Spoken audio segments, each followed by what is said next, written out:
এই রেসিপিতে যখন আমি বাসায় ভর্তা তৈরি করেছি, তখন আমার কাছে মনে হয়েছিল আগে কেন ট্রাই করিনি। এত মজার ছিল যার জন্য আপনাদের সাথেও আমি শেয়ার করলাম। এখানে আমি নিয়েছি কুচি করা কাঁচা পেঁয়াজ, তারপর নিয়েছি তেলে টেলে নেওয়া শুকনো মরিচ, কাঁচামরিচ আর হচ্ছে দেশি রসুন। ভর্তায় সবসময় দেশি রসুন ইউজ করবেন, তাহলে দেখবেন খুব সুন্দর একটা ফ্লেভার আসবে ভর্তা থেকে আর খেতেও ভালো লাগবে। আর ঝালটা যে যার পছন্দ অনুযায়ী দিয়ে নিবেন। আমি যেহেতু ঝাল বেশি খেতে পছন্দ করি তাই এখানে দিয়েছি আমি বেশি করে শুকনো মরিচ আর হচ্ছে কাঁচামরিচ। আর যারা বম্বে মরিচের ঝালটা খেতে পারেন তারা চাইলে কিন্তু বম্বে মরিচ এড করতে পারেন।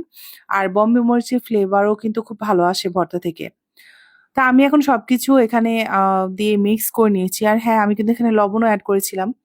তো সবকিছু আমার মিক্স করা হয়ে গেছে। এখন আমি এখানে দিয়ে দিব আগে থেকে সেদ্ধ করা মসুর ডাল। আর একটু শুকনো, শুকনো করে ডালটা আমি সেদ্ধ করে নিয়েছি। তারপর এখন আবারও ভালোভাবে সবকিছু মিক্স করে নিচ্ছি।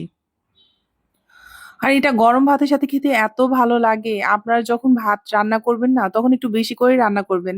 এই ভর্তাটা দিয়ে অনায়াসে ২-৩ প্লেট ভাত এমনিতেই খাওয়া যায়। অন্য কিচ্ছু লাগবে না। আর যারা ভর্তা প্রেমী, যাদের কাছে ভর্তা খেতে ভালো লাগে, তাদের কাছে তো এটা মানে কোনো ব্যাপারই না, নিমিষেই শেষ হয়ে যাবে। আর আচ্ছা, এখানে আমি দিয়েছি হচ্ছে একটা টমেটো। টমেটোটা আমি পুড়িয়ে নিয়েছি চুলায়। আর ভেতরের যে বিচিটা ছিল সেটা বের করে দিয়েছি আর বাহিরের স্কিনটাও ফেলে দিয়েছি। আর এখানে ২ পিস রুই মাছ আমি ভেজে কাটা ছাড়িয়ে তারপরে দিয়েছি। আপনারা চাইলে কিন্তু কাঁটাবিহীন যেকোনো মাছ নিতে পারেন। আর রুই মাছের টেস্টটা ভালো আসে তাই আমি এখানে রুই মাছই ইউজ করেছি। এখন সবগুলো আবারও ভালোভাবে মিক্স করে নিচ্ছি। একটু সময় নিয়ে মিক্স করতে হবে। আর মানে ভালো কিছু খেতে চাইলে তো একটু কষ্ট করতেই হবে, তাই না? তো এই তো সবকিছু ভালোভাবে মিক্স করা হয়ে গেছে। এখন আমি এখানে দিয়ে দিব বিলাতি ধনেপাতা। আর এই ভর্তাটা বানানোর ক্ষেত্রে বিলাতি ধনেপাতাটাই কিন্তু ইউজ করবেন। আর বিলাতি ধনেপাতার ফ্লেভারটাও খুব সুন্দর আসে। তারপর এখানে আমি সামান্য পরিমাণ দেশি ধনেপাতা দিয়েছিলাম আর হচ্ছে এখানে পেঁয়াজ বেরেস্তা দিয়েছি। এখন সবগুলো ভালোভাবে হাত দিয়ে মেখে নিচ্ছি। তা হাত দিয়ে যখন মাখানো হয়ে যাবে তখন আমি এখানে দিয়ে দিব সরিষার তেল। আর আমার এখন ভয়েস দিতে যাচ্ছে আর আমার ক্ষুধা পেয়ে গেছে এই ভর্তা দেখে।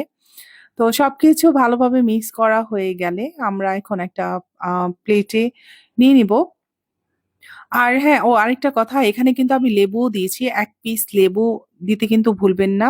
আর লেবুটা অবশ্যই দেওয়ার ট্রাই করবেন। এটা কিন্তু স্কিপ করা যাবে না। তো যাই হোক, আমাদের ভর্তাটা রেডি। আর এখন এটা গরম, গরম ভাত দিয়ে খাওয়ার জন্য পুরোপুরি প্রস্তুত। আর আপনারাও কিন্তু বাসায় এভাবে ট্রাই করবেন, আমাকে জানাবেন কেমন হয়েছে। আর হ্যাঁ, এখানে আমি আরো কিছু পেঁয়াজ বেরেস্তা দিয়েছি। তারপর উপর দিক থেকে সামান্য পরিমাণ সরিষার তেল দিয়েছি আর সাথে কিছু শুকনা মরিচ দিয়েছি।